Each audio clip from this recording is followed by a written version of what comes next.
স্বাগত bdvs24.com এর সাথে আছে আমি প্রদীপ বিশ্বাস। শুরুতেই শুনবেন সংবাদ শিরোনাম। গাজায় গণহত্যা বন্ধ ও স্বাধীন ফিলিস্তিন প্রতিষ্ঠার দাবিতে বাসুসদের সমাবেশ। ফিলিস্তিনিদের জন্য সংহতি প্রতিবাদ কর্মসূচি থেকে ভাঙচুর মন্দা বার্তা দেয়।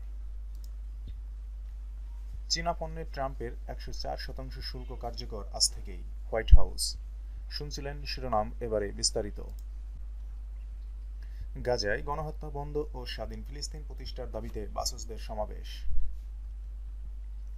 ফিলিস্তিনের গাজায় গণহত্যা বন্ধ ও স্বাধীন ফিলিস্তিন রাষ্ট্র প্রতিষ্ঠার দাবিতে বিক্ষোভ মিছিল ও সমাবেশ করেছে বাংলাদেশের সমাজতান্ত্রিক দল বাসদ। দলটির ঢাকা মহানগর শাখার উদ্যোগে মঙ্গলবার বিকেল 4টায় জাতীয় প্রেস ক্লাবের সামনে সমাবেশ ও মিছিল হয়। সমাবেশে সভাপতিত্ব করেন বাসুসদের ঢাকা মহানগরের দায়িত্বপ্রাপ্ত নেতা নিখিল দাস। সমাবেশে বাসুসদের কেন্দ্রীয় কমিটির সাধারণ সম্পাদক বজলুর রশিদ ফিরোজ বলেন, এটি মুসলমান বনাম ইহুদির যুদ্ধ নয়, এটি মার্কিন সাম্রাজ্যবাদের নেতৃত্বে ও ইসরায়েলে জায়নবাদের বিরুদ্ধে ফিলিস্তিনি জনগণের স্বাধীনতার লড়াই। বজলুর রশিদ ফিরোজ বলেন, একদিকে ধর্ম বর্ণ দেশ নির্বিশেষে যুক্তরাষ্ট্রসহ বিশ্বব্যাপী গণহত্যার প্রতিবাদ হচ্ছে, অন্যদিকে মার্কিন সাম্রাজ্যবাদের দাবিদার সৌদি আরবসহ মধ্যপ্রাচ্যের মুসলিম দেশগুলো নির্বিকার রয়েছে। মিশর, জর্ডান, বাহরাইন, সংযুক্ত আরব আমিরাতসহ কতিপয় মুসলিম দেশ জায়নবাদী ইসলামী রাষ্ট্রের সঙ্গে কূটনৈতিক সম্পর্ক স্থাপন করেছে। এটি অত্যন্ত লজ্জাজনক। গাজায় গণহত্যা ও ইসরায়েলের ভূমিকা নিয়ে অন্তর্বর্তী সরকারের প্রধান অধ্যাপক ইউনুস অবস্থান স্পষ্ট করার দাবি জানান বজলুর রশিদ ফিরোজ। সমাবেশ শেষে এটি বিক্ষোভ মিছিল নগরীর গুরুত্বপূর্ণ সড়ক প্রদক্ষিণ করে। ফিলিস্তিনিদের জন্য সংহতি প্রতিবাদ কর্মসূচি থেকে ভাঙচুর মন্দ বার্তা দেয়। গ্লোবাল স্ট্রাইক ফর গাজা কর্মসূচির অংশ হিসেবে সোমবার ইসরায়েলি গণহত্যার প্রতিবাদে বাংলাদেশে বিক্ষোভ সমাবেশ, মানববন্ধন এবং শিক্ষা প্রতিষ্ঠানের সর্বাত্মক ধর্মঘট পালিত হয়েছে। পররাষ্ট্র মন্ত্রণালয়ের বিবৃতিতেও ইসরায়েলি নৃশংসতার নিন্দা ও অবিলম্বে গণহত্যা বন্ধের আহ্বান জানানো হয়েছে। গাজায় আক্রান্ত ফিলিস্তিনিদের সঙ্গে সংহতি প্রকাশ করে যেসব কর্মসূচি নেওয়া হয় তাতে ছাত্র তরুণ সহ সর্বস্তরের মানুষ যোগ দিয়েছে। এর মাধ্যমে দ্ব্যর্থহীন ভাষায় জানিয়ে দেওয়া হয়েছে, বাংলাদেশ আক্রান্ত ফিলিস্তিনিদের পাশে আছে। এসব কর্মসূচির লক্ষ্য ইসরায়েলি গণহত্যা বন্ধ করতে বিশ্ববিবেকে জাগ্রত করা। বাংলাদেশের সোমবারের কর্মসূচি আন্তর্জাতিক সংবাদ মাধ্যমের দৃষ্টি আকর্ষণ করেছে। ফিলিস্তিনিদের প্রতি সংহতি জানিয়ে দেশের সব শিক্ষা প্রতিষ্ঠানে ধর্মঘট পালনের উদাহরণ এটাই প্রথম। বিভিন্ন সংগঠনের উদ্যোগে ঢাকাসহ বেশিরভাগ শহরে শান্তিপূর্ণভাবে কর্মসূচি পালিত হয়েছে, যা অস্মরণীয় দৃষ্টান্ত হয়ে থাকবে। কিন্তু কর্মসূচি ঘিরে সিলেট, চট্টগ্রাম, কক্সবাজার, খুলনা, গাজীপুর, বগুড়া সহ কয়েকটি শহরে বাটা শোরুম, কয়েকটি রেস্তোরাঁ সহ বিভিন্ন ব্যবসা প্রতিষ্ঠানে যেভাবে ভাঙচুর ও লুটপাটের ঘটনা ঘটল তা উদ্বেগজনক। কোনো প্রতিষ্ঠানের সঙ্গে ইসরায়েলের সম্পর্ক আছে কিংবা কোথাও ইসরায়েলি পণ্য আছে এই গুজব ছড়িয়ে একদল লোক যথেচ্ছ হামলা, ভাঙচুর ও লুটপাট চালিয়েছেন। কক্সবাজারের ভাঙচুরের ঘটনায় কয়েকজন পর্যটক আহত হন। এইসব ঘটনা অত্যন্ত নিন্দনীয়। কক্সবাজার রেস্তোরাঁ মালিক সমিতির পক্ষ থেকে প্রতিবাদ জানানো হয়েছে। বাটা কোম্পানির পক্ষ থেকে এক বিবৃতিতে বলা হয়, এই কোম্পানির সঙ্গে ইসরায়েলের কোনো সম্পর্ক নেই।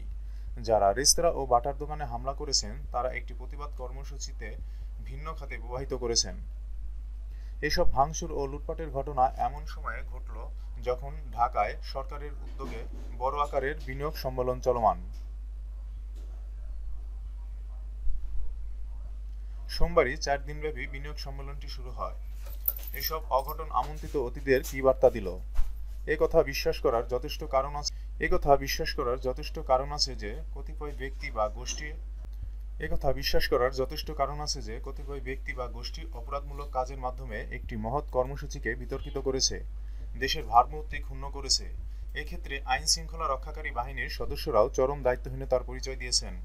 যখন তাদের জানা আছে অতীতে এ ধরনের কর্মসূচি ঘিরে ভাঙচুর ও লুটপাটের ঘটনা ঘটেছে, তখন তারা আগাম ব্যবস্থা নিলেন না কেন? সংবাদ মাধ্যমের ভাষ্য অনুযায়ী প্রধান উপদেষ্টার দপ্তর থেকে হামলাকারীদের বিরুদ্ধে ব্যবস্থা নেওয়ার নির্দেশনা দেওয়া হয়েছে। অপরাধীদের ধরতে কেন নির্দেশনা দিতে হবে?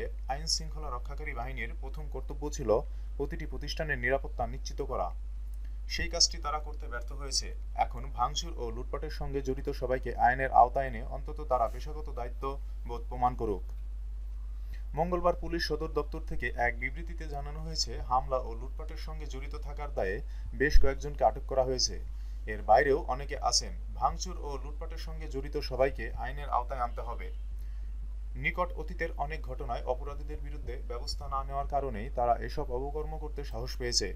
সামাজিক যোগাযোগ মাধ্যম অপরাধীদের ছড়িয়ে পড়েছে, যেসব ভিডিও দেখে তারা বাকি অপরাধীদেরও শনাক্ত করতে পারে। নীতি নির্ধারকদের মনে রাখতে হবে, আইন শৃঙ্খলা পরিস্থিতির উন্নয়ন না হলে কিংবা লুটপাটধারী হামলাকারীদের বিরুদ্ধে শক্ত অবস্থান নিতে না পারলে দেশি কিংবা বিদেশি কোনো বিনিয়োগকারী বিনিয়োগ করতে উৎসাহ দেখাবেন না। এরকম অবস্থায় সোমবারের ঘটনার সঙ্গে জড়িত সবাইকে দ্রুততম সময়ের মধ্যে আইনের মুখোমুখি করতে হবে। চীনা পণ্যে ট্রাম্পের 104% শুল্ক কার্যকর আজ থেকেই হোয়াইট হাউস। বেশ কিছু চীনা পণ্যের উপর যুক্তরাষ্ট্রের প্রেসিডেন্ট ডোনাল্ড ট্রাম্পের আরোপ করা 104% আমদানি শুল্ক আজ বুধবার থেকে কার্যকর হবে। হোয়াইট হাউসের প্রেস সেক্রেটারি ক্যারোলিন লেভিট মঙ্গলবার এক ব্রিফিংয়ে একথা জানান। ক্যারোলিন সাংবাদিকদের বলেন, ওয়াশিংটনে বুধবার আজ শুরু হওয়া সঙ্গে চীনা পণ্যের ওপর বাড়তি এই আমদানি শুল্ক কার্যকর হয়ে যাবে। গত 2 এপ্রিল বিভিন্ন দেশের পণ্যের ওপর পাল্টা শুল্ক আরোপ করেন মার্কিন প্রেসিডেন্ট ডোনাল্ড ট্রাম্প। চীনের ওপর আরোপ করা হয় 34% শুল্ক। এর আগে দেশটির ওপর 20% শুল্ক আরোপ করা হয়েছিল। এর জবাবে গত শুক্রবার যুক্তরাষ্ট্রের পণ্যের ওপর 34% শুল্ক আরোপের ঘোষণা দেয় চীন।